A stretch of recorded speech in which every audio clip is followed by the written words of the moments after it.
হিমন্ত বিশ্ব শৰ্মা তথা অসম চৰকাৰক জোৰে অনুৰোধ কৰোঁ যে জুবিনদাৰ শেষ বিদাৰ অনুষ্ঠানখন এনেকুৱা হ'ব লাগে যাতে পূৰ্বতেও অসমত এনেকুৱা অনুষ্ঠান হোৱা নাছিল আৰু ভৱিষ্যতেও 100 বছৰলৈকে অসমত এনেকুৱা অনুষ্ঠান নহয়।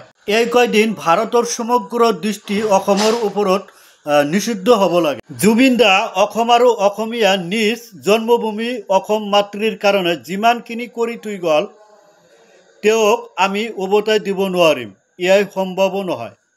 কিন্তু কিঞ্চিত পৰিমাণ হ'লেও তাক সন্মান জনাব লাগিব। অসমৰ মুখ্যমন্ত্ৰী হিমন্ত বিশ্ব শৰ্মাক অনুৰোধ জনাওঁ যে জুবিনদাৰ যিমানখিনি অনুৰাগী ভক্ত আছে জুবিনদাক শেষবাৰকৈ দেখাৰ সুবিধা কৰি দিব সবেকেই।